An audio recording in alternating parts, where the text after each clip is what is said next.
নমস্কার বন্ধুরা, আমি মৌমিতা আহারে বাহারিতে আপনাদের সকলকে স্বাগত। আজ আমি বানাবো চিকেন পকোড়া।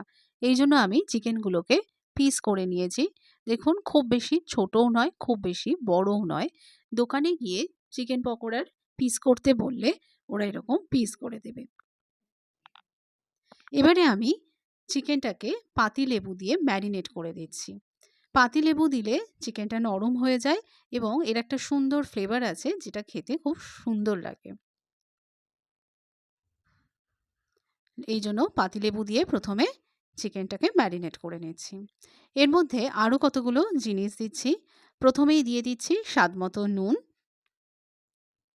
এরপর এর মধ্যে দিয়ে দিচ্ছি লঙ্কার গুঁড়ো 1/2 টেবিল স্পুন। এরপর দিয়ে দিচ্ছি 1/2 টেবিল স্পুন জিরের গুঁড়ো। এরপর দিয়ে দিচ্ছি হলুদ গুঁড়ো।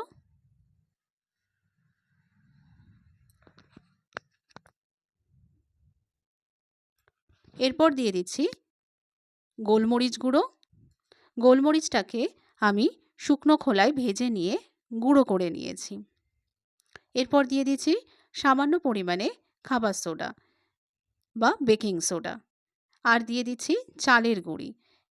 খাবার সোডা দেওয়ার পর বা বেকিং সোডা দেওয়ার পর এটা একটু নরম হয়ে যায়, ভেতরে কোনো অংশ কাঁচা থাকে না, ফ্লাফি হয়। আর চালের গুঁড়ি দেওয়ার জন্য পকোড়াটা অনেক মচমচে হবে। এরপর এর মধ্যে দিয়ে দিচ্ছি আদা এবং রসুনের পেস্ট, আর দিয়ে দিচ্ছি কাঁচা লঙ্কা কুচি আর পেঁয়াজ কুচি। ঝালটা আপনারা আপনাদের স্বাদ মতো দেবেন। আপনারা যদি মনে করেন কম ঝাল খাবেন তো সেই মতো লঙ্কার কুচি বা লঙ্কার গুঁড়ো ব্যবহার করবেন। এবারে এই সব কিছুকে আমি ভালো করে মেখে নিচ্ছি। মেখে নিয়ে 10 মিনিট রেখে দেব যাতে ভালো করে এই মশলাটা ঢুকে যায়। দেখুন কেমন মাখানো হয়ে গেছে ভালো করে। এবার এর মধ্যে দিয়ে দিচ্ছি 100 গ্রাম অ্যারারুট। আপনারা চাইলে কর্নফ্লাওয়ারও ব্যবহার করতে পারেন। আর দিয়ে দিচ্ছি বেসন। বেসনটা আমি এখানে সবটা ব্যবহার করছি না। এই বাটির মধ্যে 100 গ্রাম বেসন আছে, আমি এখানে অর্ধেকটাই প্রায় দিলাম। প্রথমে জল ছাড়া আমি মাখিয়ে নেব, কারণ এই পেঁয়াজ বা চিকেন এর মধ্যে যে ময়েশ্চারটা রয়েছে সেটা দিয়ে যতটা মাখানো যায় মাখিয়ে নিচ্ছি। এরপর অল্প অল্প করে জল দেব। আর যদি মনে হয় যে আর একটু বেসন লাগবে তখনও অল্প করেই পরে ব্যবহার করতে পারবো, প্রথমে সবটা দিচ্ছি না। এটা কিন্তু বিয়েবাড়ি বা কোনো অনুষ্ঠান বাড়িতে যে পকোড়া হয় তার মতো এই পকোড়াটা হবে না। কিন্তু আমরা রাস্তার ধারে যে পকোড়াগুলো খাই, যেগুলোর কোটিংটা অনেকটা মোটা হয়, বড় সাইজের হয়, ঠিক সেই পকোড়াটাই কিন্তু আজকে আমি বানাতে চলেছি। দেখুন কতটা জল টেনে নিয়েছে। এবারে ওপর থেকে অল্প অল্প করে জল ছিটিয়ে নিয়ে আমি মাখছি। জল ছাড়াই কতটা অ্যারারুট আর বেসন টেনে নিয়েছে সেটা দেখুন। অল্প পরিমাণ কিন্তু আমি জল ব্যবহার করলাম।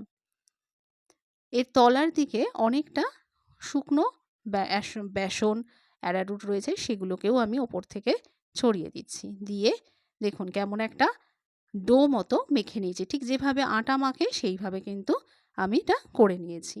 এবারে একটু একটু করে নিয়ে আমি গোল গোল বল বানিয়ে নিচ্ছি। একটা করে চিকেন নিচ্ছি আর একটু যে বেসন আর অ্যারারুট রয়েছে সেইটা নিয়ে নিচ্ছি। দেখতে হবে যাতে চিকেনটা বাইরে না বেরিয়ে থাকে, যেন এই ব্যাটার দিয়ে চিকেনটা গোল হয়ে যায় বা চিকেনটা যেন ঢেকে যায় ব্যাটার দিয়ে। দেখুন কেমন বল বানিয়েছি।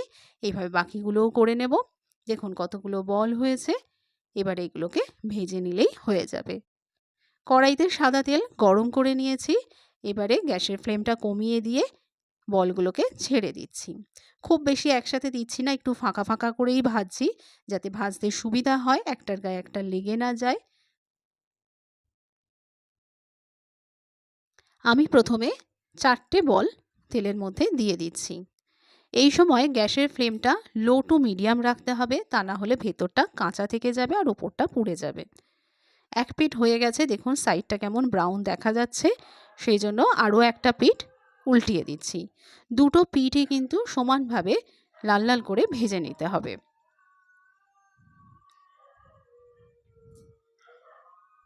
গ্যাসের ফ্লেমটা কমিয়ে রেখেছি এখনও। এভাবে করতে একটু সময় লাগবে ভাজতে, কিন্তু না করলে ভেতরটা কাঁচা থেকে যাবে। দুটো পিঠই ভালো করে ভাজা হয়ে গেলে তেল থেকে তুলে নেব। দেখুন কেমন দুটো পিঠ ভালো করে ভাজা হয়ে গেছে, ব্রাউন কালার এসে গেছে। এবারে তেল থেকে ছেঁকে তুলে নিচ্ছি। এইভাবে বাকিগুলোকেও আমি ভেজে নেব। দেখুন কেমন ভাজা হয়েছে। দেখুন কতগুলো পকোড়া ভাজা হয়েছে। এবারে উপরে একটু বিট নুন ছড়িয়ে স্যালাড আর সস দিয়ে খেয়ে নিলেই জমে যাবে। তাহলে আজকের মতো এটুকুই।